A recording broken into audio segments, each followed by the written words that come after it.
রাসূলুল্লাহ সাল্লাল্লাহু আলাইহি ওয়াসাল্লাম বলেন, নাফরমান যখন কবরের প্রশ্নের জবাব দিতে পারবে না, তো আল্লাহ তাআলার পক্ষ থেকে ফেরেশতাদেরকে বলবে, আফরিশুহু মিনান নার ওয়ালবাসুহু মিনান নার ওয়াফতাহু লাহু বাবান ইলান নার। আমার বান্দার কবরের মধ্যে জাহান্নামের বিছানা বিছিয়ে দাও, জাহান্নামের পোশাক পরিয়ে দাও, জাহান্নাম বরাবর দরজা খুলে দাও। ফেরেশতারা এই তিনটা কাজ করে এই ফেরেশতারা সরে যাবে। আল্লাহর নবী সাল্লাল্লাহু আলাইহি সাল্লাম বলেন, কবর তখন তাকে একটা চাপ দিবে। এই চাপে এই ব্যক্তি ডান পাশের মাটি বাম দিকে, বাম দিকের মাটি ডান দিকে, এইভাবে আইসা চাপ মারবে। আল্লাহ রসুল বলে, ডান পাশের হাড্ডি পাঁজরের এই সাটনার হাড্ডি ভাঙ্গা বাম দিকে ঢুকে যাবে, বাম দিকের গুলো ডান দিকে।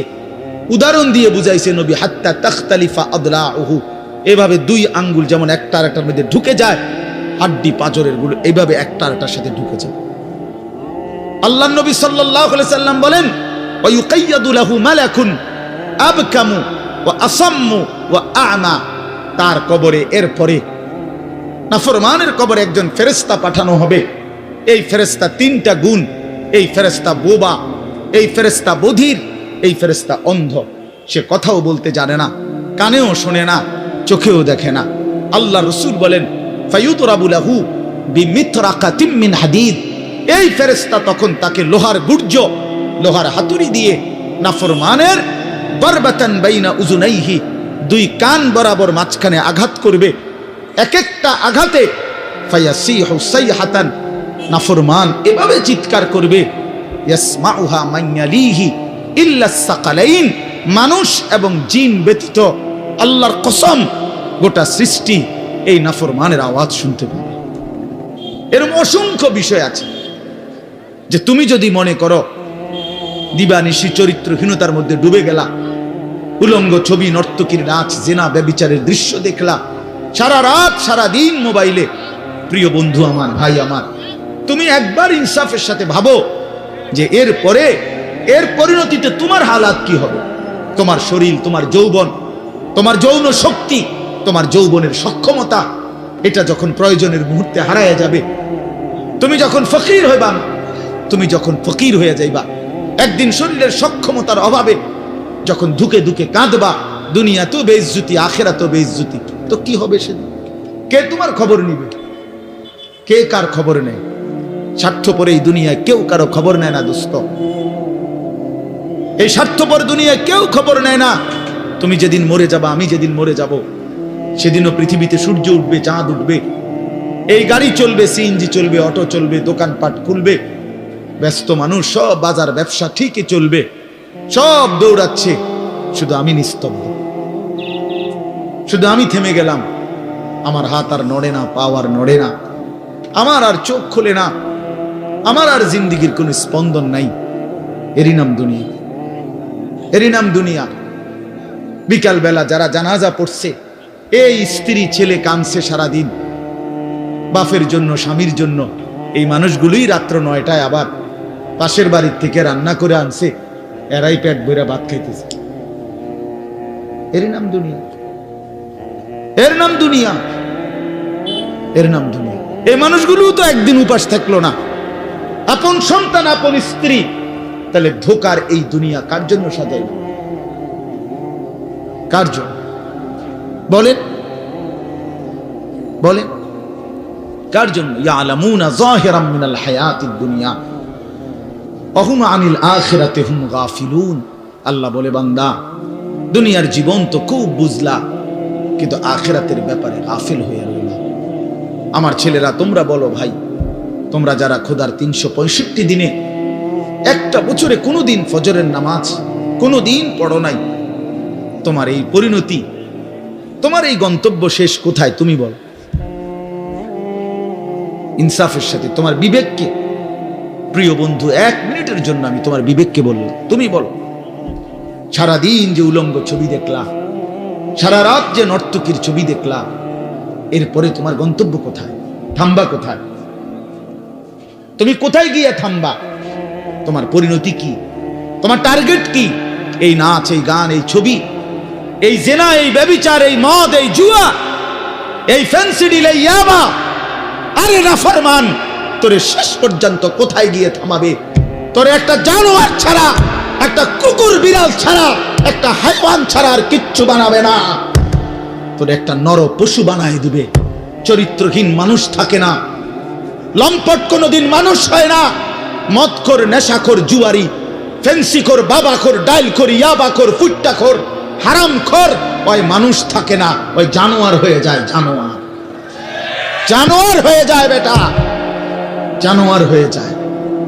যে কপাল সেজদা দেয় না, সে কপাল, যে মানুষ মানুষ হয়ে সেজদা দেয় না, আল্লাহর কসম, আল্লাহ তাআলা কোরআনে বলছে, ইবলিস তুই সেজদা দিলি না, আজকের থেকে তুই শয়তান। এজন্য যে কপাল সেজদা দেয় না সে মানুষ নয়, শয়তান। শয়তান বেটা, তুই বেটা শয়তান, শয়তান, এটা শয়তান। এর আগে কোনোদিন ইবলিসকে শয়তান বলতো? কোন দিন থেকে বলছে? যেদিন থেকে সে সেজদা দেয় নাই। কথা বলেন না কেন? ইবলিসের আগে কি শয়তান আছিল?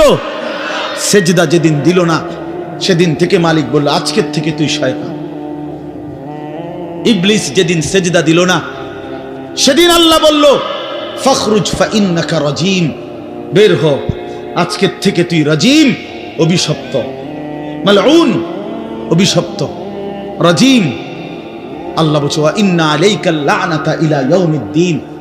ইবলিস তুমি সেজদা দিলা না, মনে রেখো আজকের থেকে কিয়ামত দিবস পর্যন্ত তোর উপরে আমি আল্লাহর লানত। এজন্য বেনামাজি তোর উপরে আল্লাহর লানত, তোর উপরে আল্লাহর লানত, তোর উপরে খোদার গজব। আর আল্লাহর লানত যার উপরে, সে সুখ পায় না। ওই মালিকের সাথে গাদ্দারি করে সুখ মিলে না। খবর নিয়ে দেখো, তুমি না জানলে আমি জানি।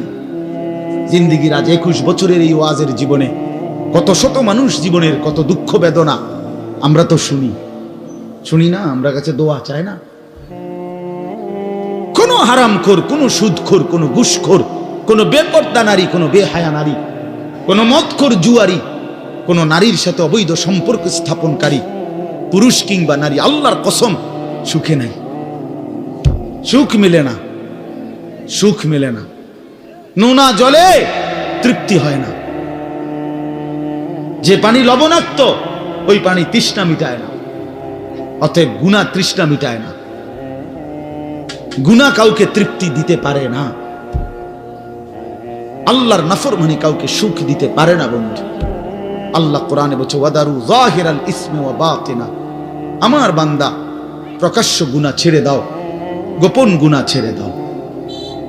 আল্লাহ বলছে, ওয়ালা তাকরাবুল ফাওয়াহিশা মা যাহারা মিনহা ওয়া মা বাতান।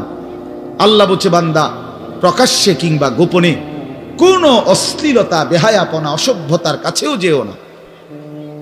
আল্লাহ বলছে, ওয়ালা তাকরাবুজ জিনা। জিনা, ব্যভিচারের কাছে, নারীর সাথে অবৈধ কোন রকম সম্পর্কে যেও না বান্দা। ইন্নাহু কানা ফাহিশা, এটা বড় বেশি অশ্লীলতা। ওয়াসাআ সাবিলা, এটা বড় মন্দ পথ। হায় যুবক, ভুল করে না।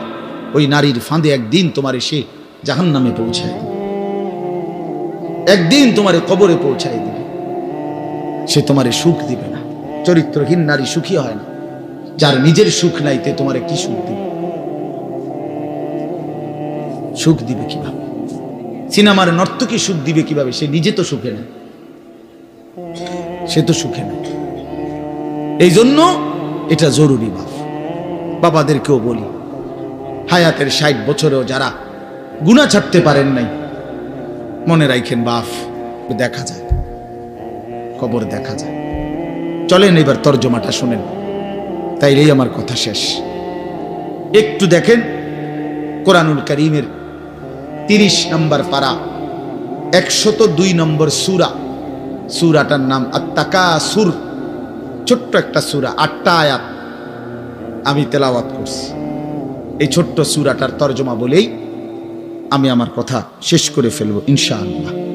আল্লাহ তাআলা আমাদেরকে তৌফিক দান করুন। এই সূরাটার একটা ছোট্ট প্রেক্ষাপট আছে, কেন নাজিল হলো। এটারে আরবিতে শানে নুজুল বলে।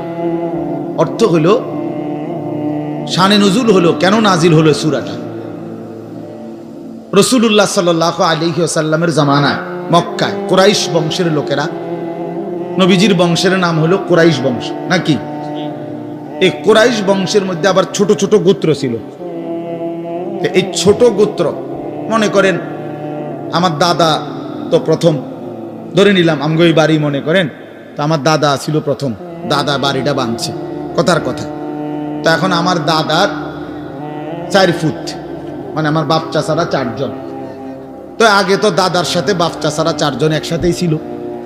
তো দাদা মরে গেল, এখন বাপ চাচাদেরও সংসার বড় হয়ে গেল, ফলে এখন সবাই আবার আলগা আলগা আরো জায়গা জমি কিন্না ডাইনে বামে গদ্দুয়ার করছে, আরো বাড়িঘর বাড়ছে। এখন চাচার বাড়িও আলাদা নামে পরিচয়, জেডার বাড়িও আলাদা নামে পরিচয়, আমগো বাড়িটাও কি আলগা নামে পরিচয়, এমন আছে না? এই আর কি। তো প্রথমত তো বড় বংশটা পুরাটার নাম হলো কুরাইশ, কিন্তু এরপরে আবার এর অধীনে ধীরে ধীরে ছোট ছোট আরো গোত্র ছিল, আরো বংশ ছিল। এই যে ছোট বংশ যেগুলো ছিল, এরা প্রতিনিয়ত এদের একটা বদভ্যাস ছিল যে এরা নিজেদের মধ্যে অবসর পাইলেই নিজেদের ক্ষমতা, প্রভাব, প্রতিপত্তি, অর্থ সম্পদ, স্ত্রী পরিজন, সন্তানাদি, বংশধর, কার কদ্দুর কত বেশি দুনিয়া, এই নিয়ে নিজেদের মধ্যে বড়াই করত, প্রতিযোগিতা করত, তর্কাতর্কি করতো আর কি। হ্যাঁ, নিজেদের মধ্যে বিতর্ক করত। আমার চাচা এই, আমার জ্যাঠা এই, আমার মামা এই, আমগো বাড়িতে এত আছে, টাকা এত, বাড়ি এত, জায়গা এত, জমি এত, তোরার কিতাবে না। এগুলো আমাদের মধ্যে হয় না এমন? এরকম ওরা প্রচন্ড ভাবে এইটা নিয়ে বিতর্ক করত, অর্থ সম্পদ এবং ক্ষমতা, প্রভাব, প্রতিপত্তি এবং বংশধর নিয়ে নিজেদের মধ্যে গর্ব এবং অহংকার করত, প্রতিযোগিতা করত, কার কত বেশি দুনিয়া দুনিয়া। তো এটা তাদের একটা অভ্যাস ছিল। এর মধ্যে 2টা গোত্র, বনু আব্দে মানাফ এবং বনু সাহাম, ওই কুরাইশের শাখা, এই 2টা গোত্রের নাম। একদিন তারা এই 2 গোত্র প্রচন্ড তর্কে লাগছে, কার বংশ বড়, কার সম্পদ বেশি, কার ক্ষমতা বেশি কইতেছে। এরা একবার কয়, এরা একবার কয়। এই বলতে বলতে যার জের বড়ত্ব, দুনিয়ার অহংকার, দুনিয়া বাড়ানোর এই নেশা বুঝাইতে বুঝাইতে এক পর্যায়ে ওই বনু সাহাম একটা গোত্র, তারা বনু আব্দে মানাফ এই পরিমাণ বলছে যে তারা হিসাব করছে যে আমগো কইমা যাইতে আছে, মানে এরা হাইরা যাবে হিসাবে, এরার থেকে মানে হিসাব দিতে গিয়া আর মিলাইতে পারতেছে না, এগো বাইরে গেছে। এই তখন এরা এই বনু সাহাম এই গোত্র কইল কি অগরে, এ দিগাও, কই কবরস্থানে আসো। কোথায়? কবরস্থানে আসো, আসো কবরস্থানে। কবরস্থানে কি আসো না? তা আইসা এবার কবরস্থানের সামনে আইসা তাগো ওই মুর্দা যারা কবরে তাগো বংশের এবারে এই হ্যাগো হিসাব দেখাইতেছে। এই বেটা আমার চাচা মরলে কি হইছে, চাচা কি আছিল তুই জানোস? আমার দাদা মরলে কি হয়েছে বেটা? হ্যাঁ, আমার দাদার ভয়ে দাদা নিজেই কাঁদতো বেটা। তার মানে এবার অহংকার করতে করতে দুনিয়ার বড়াই বুঝাইতে বুঝাইতে জীবিত দিয়ে আর হিসাব না মিলাইতে পাইরা কই গিয়া পড়ছে? কবরস্থানে গিয়া পড়ছে। এদের এই মন্দ আচরণ আল্লাহ তাআলা নারাজ হয়ে আল্লাহ তাআলা তখন এই আচরণের কারণে কোরআনুল কারীমের এই সূরাটা নাজিল করছেন। 102 নম্বর সূরা আত-তাকাসুর নাজিল করে আল্লাহ বললেন, হায় বান্দা কি করছো, করছোটা কি? এইনি কাজ ছিল, এইনি কথা ছিল তোমাদের। দুনিয়া বাড়ানোর নেশা, দুনিয়ার প্রতিযোগিতা, সম্পদ, বংশধর, এই গর্ব, এই বড়াই, এই হিসাব তোমাদেরকে ডুবাইয়া দিল, আখিরাত তো ভুলাইয়া দিল। এই তখন আল্লাহ তাআলা বলেন, কি বলেন শুনেন, আলহাকুমুত তাকাসুর। আলহাকুম এই শব্দের 2টা অর্থ, শাগালাকুম ও আনসাকুম। আল্লাহ তাআলা বলেন, হায় আলহাকুম তোমাদেরকে ব্যস্ত করে ফেললো দুনিয়া, আর আনসাকুম আল আখিরা তোমাদেরকে আখিরাত ভুলাইয়া দিল। তোমরা কবর ভুলে গেলা, হাসর ভুলে গেলা, পরকালের হিসাব ভুলে গেলা, আখিরাত ভুলে গেলা, আর দুনিয়ার মধ্যে ডুবে গেলা। কি কারণে ডুবলা, কি কারণে আখিরাত ভুললা, আত্তাকাসুর, এই বাড়ানোর প্রতিযোগিতা। অর্থ সম্পদ, ক্ষমতা, বংশধর, টাকা পয়সা, মাল দৌলত, এগুলো বাড়ানোর নেশা তোমাদেরকে আখিরাত ভুলাইয়া দিল আর দুনিয়ার মধ্যে ডুবাইয়া ফেললো, ব্যস্ত করে ফেললো। হাত্তা জুরতুমুল মাকাবির, আল্লাহ বলেন হায় বান্দা, এক পর্যায়ে কবরস্থানেই পৌঁছে গেল। এর ডাইরেক্ট কথা, শেষ পর্যন্ত কবরস্থানে চলে গেল। অহংকার করতে করতে, বড়াই করতে করতে, দুনিয়া সাজাইতে সাজাইতে, দুনিয়া মিলাইতে মিলাইতে।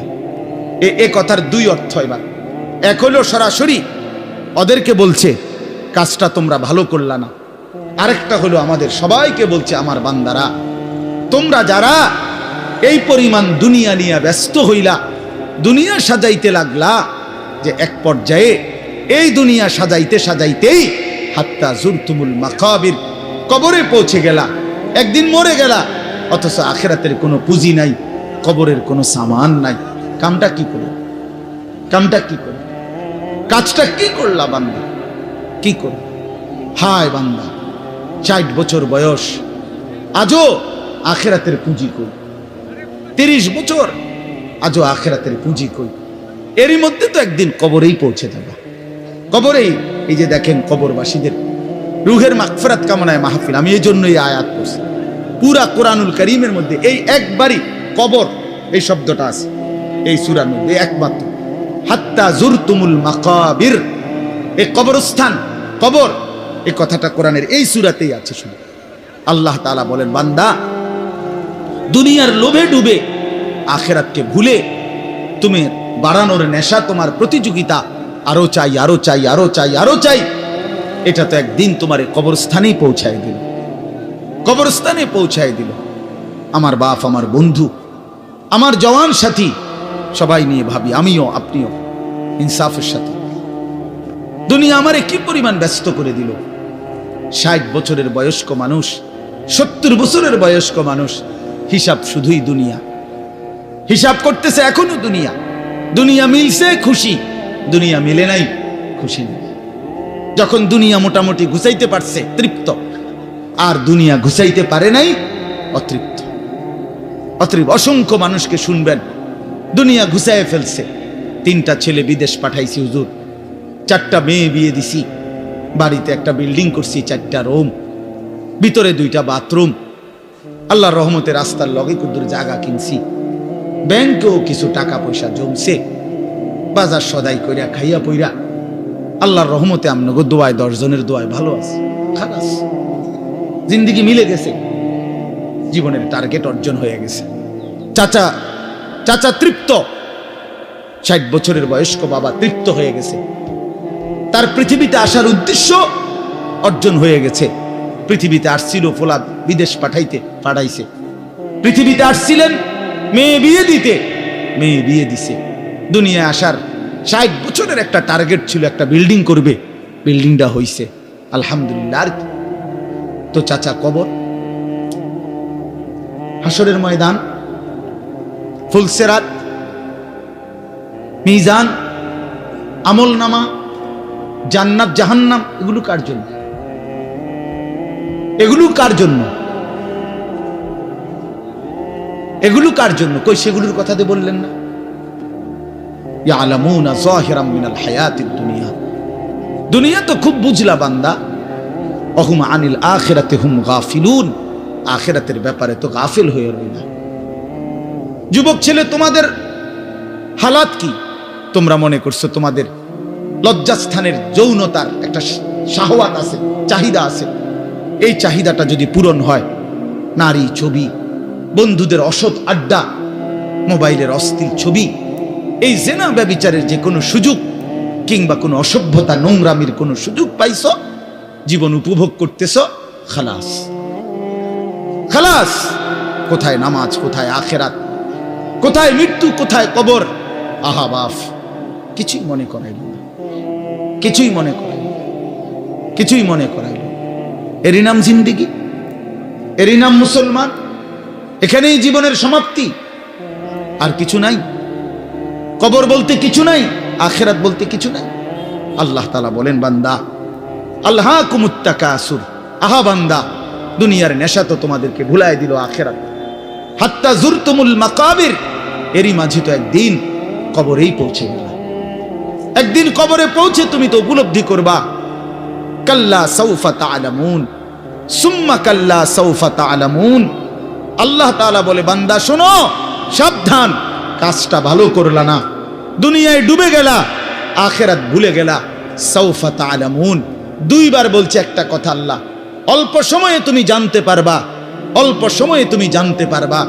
তাফসীরের মধ্যে লিখছে দুইবার কেন বলল আল্লাহ? আল্লাহ বলেন, হে নাফরমান বান্দা, তোমারে আমি একবার কবরে আযাব দিয়া বুঝাবো তোমার এই নাফরমানির পরিণতি কি, আরেকবার হাসরে নিয়া জাহান্নামের আযাব দিয়া বুঝাবো তোমার এই নাফরমানির পরিণতি কি। তুমি সেদিন বুঝবা বান্দা, আমার কবর কি, আমার আখিরাত কি। চিৎকার শুনতে, দোস্ত আমার, বন্ধু আমার, ছেলেরা আমার, জিন্দেগি বড় বেশি রঙিন মনে করছো তুমি। 18,000 টাকার একটা মোবাইলের কাছে হেরে গেলা মুসলমানের ছেলে। মাত্র 20,000 টাকা দামের একটা মোবাইলের কাছে এত সুন্দর জীবন শেষ করে দিল। ভুল করে না, ভুল। অল্প টাকায় বেচা গেল, অল্প কয়টা টাকায় হেরে গেল। বেঈমান তোমারে হারায় দিল।